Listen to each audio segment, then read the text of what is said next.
When hunters are out hunting, whether they're high up in a tree or they're trying to stock up on their game animal of choice, everything they do, they try to do with as much stealth as possible so that they don't alert their game animal to their presence. However, sometimes doing this, they might inadvertently sneak up on a predator or startle a predator, and that can have very serious consequences. And for the two hunters in today's story, what happened to them while they were sitting high up in a tree being as quiet as possible was something that they could never have expected. But before we get to that encounter, if you've had an encounter or know a story that you'd like to have shared here on the channel, please email me at the link below. If you like today's story, gently slap that like button. If you haven't done so already, especially if you're a return viewer, please hit that subscribe button. While you're at it, grab onto that notification bell so you don't miss out on any future content. Now, let's get into today's encounter.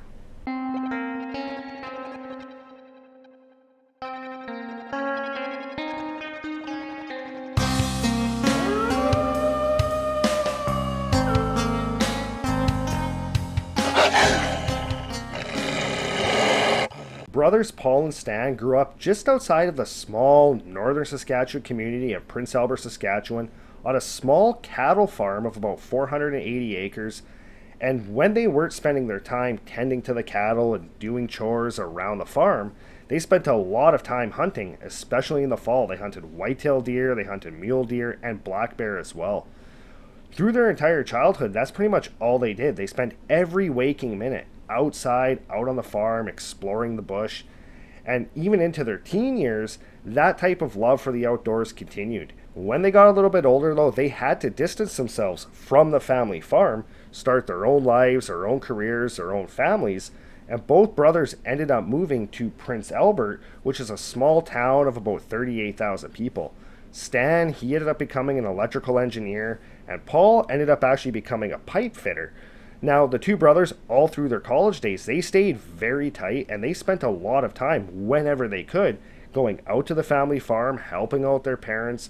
And when they weren't doing that, just like when they were kids, they spent a lot of time out hunting. Over the years, as they got a little bit older, they got married, they started to have children, they kept their brotherly bond incredibly tight, and they still spent as much time as possible out at the family farm.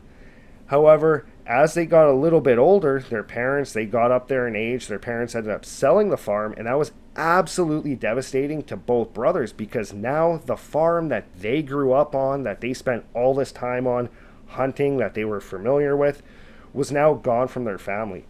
But the two brothers, they did not want to give up their love for hunting, so they started asking all these different family friends, basically like, hey, can we hunt on your land? And a lot of these family friends actually ended up telling them that they couldn't. See, a lot of their family friends were hunters themselves, but they didn't own massive properties, nothing like thousands of acres or anything like that. A lot of them, they owned just small 80-acre plots. The odd one might own a quarter section of 160.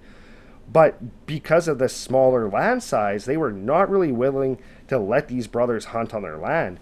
So that left Stan and Paul basically scrambling for a place to hunt, and their number one game that they liked to hunt was black bear. Now, both brothers knew the perfect place to hunt black bear, but from their home in Prince Albert, it was a fair drive. It was about an hour and a half away. So that's why they were looking for a family friend a little bit closer to Prince Albert where they would be able to hunt. But because they were not able to get permission, these brothers were ended up basically left stranded to go hunt up in public land about an hour and a half away. The two brothers, over the course of several months back in 2009, they spent a lot of time out up in the public land area about an hour and a half north of Prince Albert, scouting, looking for the perfect place to place their baits. Eventually, though, the brothers did find the perfect place for their bait stand, and it was located in this really dense wooded section. There was a bunch of hills. There was a small ravine right up along the side of this big marshy swamp, and the two brothers, they saw a lot of bear sign in this area, and they figured this was a perfect place for them to harvest their trophy bear. So the brothers, they set up their bait station, they set up their tree stand, and then for the next few weeks, they went out every third or fourth day to restock their bait and check their trail camera. They had one trail camera right up on a tree overlooking the bait, and so every time they would go in, they would pull the SD card, put a new card in, and when they would get home, they would check their pictures. Over those weeks, they had a lot of pictures of massive trophy bears, but one specific bear really stood out to these brothers, and it was about this 7.5-foot color phase boar. When the brothers, they saw that picture of this bear for the first time, they basically looked at each other like, this is our target bear. And at that point, they actually made a deal with each other that they would not harvest any bears at all until that specific bear was harvested. Once they had their target bear picked out, the two brothers were really starting to get very excited for the upcoming bear season. And on the opening day of bear season, they got up incredibly early out of Prince Albert, and then they made that hour-and-a-half drive up to where they had their base station set up. Where they had their base station set up, they had to actually drive down this long fire guard. It's basically a gravel road made of gravel and sand that separates through the trees. It's basically just this long straight line that just runs for miles upon miles. So they had to drive down this fire guard quite a ways to where they could pull their vehicle off to the side. So once they got to that spot, they pulled their vehicle off to the side, they got out, they got their rifles ready, they grabbed their packs, and then they started to make their way into the stand. To get to the stand, though, they had about a 45-minute walk through this incredibly dense bush where they kind of had to zigzag through the trees, go down into these ravines with marshy, boggy bottoms. And as they were making their way closer and closer towards their stand, both brothers could really start to feel the excitement of the hunt start to kind of build within them, because they were really excited that they were going to get a crack at this color phase bear. When they got to their tree stand, it was still basically completely pitch black outside. They could not see further than just a couple of feet in front of their face. But the two brothers, they made their way up to the top of their stand. They had this massive double wide ladder stand that was set up about 75 yards away from where they had their bait barrels set up, and all their bait kind of sprawled all across the ground. So once the two brothers were up in the stand, they basically sat down, they settled in for the hunt. Now, it was still pitch black. It was about 45 minutes before legal light started, so they could really not see too far. They could not see their bait station 75 yards away. So the two brothers, they just sat there, they listened, listening for any sound of anything moving through the bush. About 10 minutes later, so now it's about 30 minutes, 35 minutes before legal light, still pitch black outside, they could hear something incredibly large moving through the brush pretty much directly in front of them, right by where their bait barrel was set up. The two brothers, they both instantly just felt their hearts start racing because they knew whatever this was, it was big. So their first thought went to whatever that was had to have been that massive color phase bear, because it was way bigger than any other bears they had on camera. And whatever this was, it was heavy and it was big. The two brothers, they kind of sat there looking towards the bait station, trying to peer through the darkness to see if they could see any movement at all. And they could not see anything, but they could hear this thing getting closer and closer. After a few minutes of sitting there and listening to this thing make its way through the bush, they all of a sudden they heard a sound that they had never heard before. It was not the sound of a bear grunting or moaning. It was a type of grunt or moan, but it was completely different than any bear they had ever heard before. Whatever this was coming towards them had a really large lung capacity and had this real deep, raspy, kind of grunty moan to it. The two brothers, they kind of look towards each other. They can't see each other's faces, but they could tell they're looking at each other. And both of them were kind of thinking the same thing, like, what the hell is coming through the bush towards us? Like, this does not sound like a bear. A few moments later, they can hear their massive 65-gallon steel drum, their bait drum, being thrown around at the base of a tree where they had two chains tied from their barrel around this tree to keep it in place for where the bears would be pulling and pawing at it. But they can tell that their barrel is basically being thrown around like a rag doll. The two brothers in this moment were like both thinking like, holy crap, like how big is this bear? Like, we know it's big, but this thing is completely manhandling our barrel. There was a lot of bait in there. That's a lot of weight, and this thing's just throwing it around like nothing we've ever heard before or seen before. The two brothers, as they sat there, also they could hear what sounded like those chains basically breaking apart, and then they could hear what sounded like their barrel being tossed through the bush away from them. Both brothers at this point were like, what the hell is going on? And Stan ended up reaching up and turning on his headlamp. As soon as he did that, the headlamp light illuminated towards where that bait station was. Now they could see the tree that the bait was tied to, but the light was still pretty dim. They couldn't make out full details, but both of them could tell as soon as that light went on that that barrel was completely gone. Both brothers at this point, kind of like, Stan turns, looks towards Paul. Paul's looking at Stan, and both brothers are just kind of like, what the hell just happened? Like, did this bear seriously just break these steel chains and throw our bait drum into the bush? Like, what is happening right now? As they're sitting there looking at each other, like trying to figure out what was going on, they could hear that barrel being kind of thrown through the bush more. They could hear this thing letting out these real deep guttural grunts. And then they could hear what sounded like razor sharp nails basically digging at the side of that steel drum.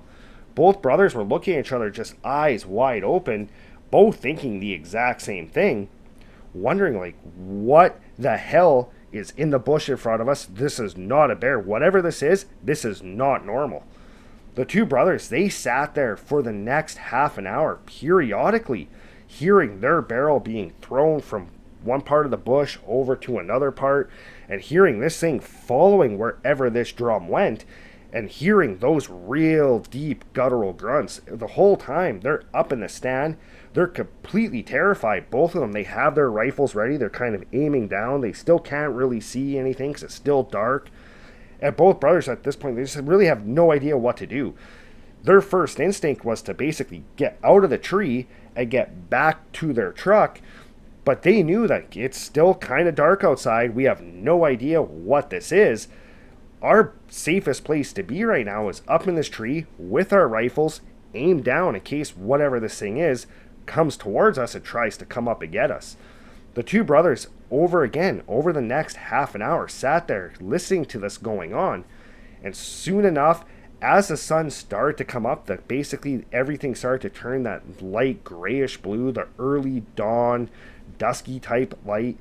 The two brothers started to be able to see a little bit into the bush. They started to be able to see different shadows cast from the trees, and both brothers were basically just eagle-eye trained in the direction of where they last heard their bait barrel thrown and heard this thing moving around with it. They sat there, guns up, in that direction, listening and looking for any sign of movement at all. As a few more minutes passed by, they did not see anything moving. All the sounds had just completely stopped. And both brothers at this point just kind of looked at each other, and Stan said to Paul, he's like, what the hell was that? Paul said, I have no idea, but whatever this was, he's like, I don't think this was a bear. Whatever this was had a lot of strength to it. Like, I don't know what this is, but the bigger problem is, where the hell did this thing go? And both brothers, they started to make a plan on what to do next, just because they had no idea what they were dealing with or where whatever this thing was went. And they decided their best course of action was to stay up in the stand, wait for at least an hour to make sure whatever this was is gone, and then they would slowly climb out of the stand and very quietly make their way back to their truck. The two brothers, they sat there for about another 45 minutes. They were both at this point kind of starting to calm down a little bit. They had not heard any more of those noises, so at this point they had their rifles kind of sitting on the shooting rest of the stand, and they felt themselves calm down quite a bit. They looked at each other and they basically kind of just gave each other a nod, like, okay, it's time. Now they're going to climb out of the stand and head back to their truck. Paul at this point, with his rifle shouldered, started to stand up in the stand to get ready to climb down. And as soon as he was stood up pretty much all the way, all of a sudden in the direction where they had last heard their barrel and heard this thing clawing at it, they heard this real deep guttural growl. This was not kind of a moan like they had heard before. This was like a full-on aggressive guttural growl. It basically just resonated through the entire area. Paul, at this point, who's standing up with his rifle, kind of swings his rifle in that direction, not sure what to do. He just has his rifle up. He's kind of looking beside it, looking through the scope, trying to see if he could see anything, when all of a sudden, whatever this was, let out another one of those growls, followed by what sounded like it just basically smacking the side of this barrel. Paul, who's standing up with his rifle, hears this growl, and as soon as he heard that loud bang on the barrel, it basically kind of startled him. He kind of almost fell out of the tree. He kind of stumbled back. Stan had to reach up, grab him, stop him from basically falling off the back of the tree, and pull him down back to the seat. Both brothers at this point, they got their guns up. They're looking in that direction, again, not knowing what they're dealing with. And Stan at this point, because he's kind of a little bit over to the left, he had a little bit of a different vantage point than Paul. He has his rifle up. He's looking through the scope in that direction, when all of a sudden he sees this large black figure kind of moving through those thick willows in front of them right by the barrel. And whatever this thing was, it was incredibly huge, and it was definitely not a bear. He could tell by the body shape of this thing and just the sheer size of it that this was not a bear.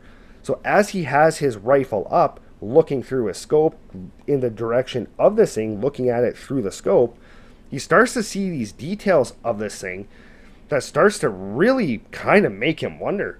This thing did not have the shape of a bear. He could tell that the general shape of this thing in front of them was a lot more wolf-like than bear. He could tell it was a lot longer. The way that its neck went up, the shape of its head, the shape of its ears, the fact that it had a long tail, which definitely signified that this was no bear, but at the same time, it was way too big to be any wolf that Stan had ever seen before, and its color was very different. It was like a jet black, real deep black that basically did not reflect any light off of it at all. It was basically this pitch black, wolf-shaped silhouette making its way through the bush. Stan sat there with his gun up, watching this thing move through the bush, when all of a sudden it just completely stopped. Mid-stride, it did not turn, look at them. It basically stopped mid-stride and was just looking in the direction where it was heading. At this point, as Stan's looking at it through a scope, all of a sudden he hears Paul beside him say, "What the F is that?" Stan kind of at this point turns his head, looks towards Paul, and basically says, "I think it's a wolf, but the thing's effing huge." And Paul said, "Should we shoot it?" And the two brothers at this point are basically talking back and forth to each other, trying to decide if they should shoot this massive wolf in front of them. But the two brothers decided that they were not going to shoot it because they still were not 100% convinced that whatever this was a wolf, even though it definitely looked like a massive wolf. So the two brothers, they sat there with their rifles up looking in that direction. When this thing started to move forward again, it took a couple of steps, but then again, it just completely stopped. However, this time, it did something that there's no way they could have ever predicted in a million years would happen. This thing started to kind of twist, move in a weird way. They could hear this loud snapping. And this thing, as it's twisting and kind of making these snapping sounds, all of a sudden starts to stand up taller, except it's not standing on four legs. It's standing on two legs. And this thing is incredibly massive. It's now gone from just looking like this big wolf silhouette to being this massive, what looks like a werewolf to them, about 9 feet tall, standing there directly in front of them. Both brothers at this point, they're just absolutely, completely terrified. They did not know what to do. Even though they had their rifles up, aimed at this thing, they did not want to shoot it because they did not know, like, if they shoot this thing and they wound it, what's going to happen to them? So the two brothers, they just decide to stay as quiet as possible with their rifles up, trained right on this creature. This thing ended up kind of walking around in this big circle, made its way back over towards where the bait barrel was. And again, once it got there, they saw this thing kind of bend down, and they heard that sound that they heard before, that metal scraping sound of nails on the metal. And then they all of a sudden see that barrel get picked up and thrown about another 30 yards into the bush. Now, 30 yards does not sound like a whole long distance. But when you consider that this bait barrel had about 350, 400 pounds of grain soaked in molasses inside of it, 30 yards is a far distance. So the two brothers, when they see this happening, they're at this point even more terrified, because now they know like this thing has some real strength, and if it wants to, there's nothing they could do to stop this thing. So the two brothers are sitting there just in complete fear, rifles up again, watching this thing as it starts to make its way into the bush in the direction where to toss the barrel. After a few seconds, they completely lost sight of it in behind this massive big pine bough, and the two brothers at this point basically look at each other, and they could tell by the looks on each other's faces that both of them are just absolutely terrified. They ended up whispering back and forth, trying to figure out what they were going to do, and they decided that they were going to wait until whatever this thing was in front of them that looked to them as like the Hollywood definition of a werewolf had not made any sound, or they had not seen it for at least 15 minutes, and then they were going to climb out of the tree, and at this point they were basically going to run, but as quiet as possible, all the way back to the truck. The two brothers sat there for the next 15 minutes, their rifles up, looking in that direction, just completely hyper-focused on everything around them, any little sound, waiting to see if this thing would go away. After 15 minutes of not hearing it, the two brothers, they both very quietly, they stood up, turned around, started climbing down the tree stand. They got down to the ground. As soon as they got to the forest floor, both brothers got their rifles up and very cautiously, but as quick as they could, started making their way back through that thick bush. The entire time though, they had their guns up, and no matter where they would look, their rifles were up in that direction. They were about 300 yards from their truck when all of a sudden, back in the direction where their stand was, they all of a sudden heard this incredibly loud, almost earth-moving howl. It was this long, drawn-out howl, sounded very similar to a wolf, but at the same time just had way more lung capacity and sounded a lot different. As soon as they heard this howl, the two brothers, they basically double-timed it the rest of the 300 yards back to the truck. Basically, at this point, not worrying about putting their rifle in whatever direction they looked. They had their rifles down, and they were running, just running through these big pine boughs, running through these trees. They were getting hit in the face by branches, but they did not care. Once they got out of the bush line onto that fire guard, they jumped into their truck, they spun it around, and they headed back home. They spent the next couple of days talking amongst themselves, trying to figure out what this creature was. And they ended up going out onto the internet. They ended up going to different hunting forums, different hunting groups, trying to see if anybody else had a similar experience. And what they managed to piece together through their research was that what they more than likely encountered that day in the woods while bear hunting had to have been a dogman. Now, the two brothers, they have not gone bear hunting ever since. They never went back to retrieve their tree stand or their bait barrel.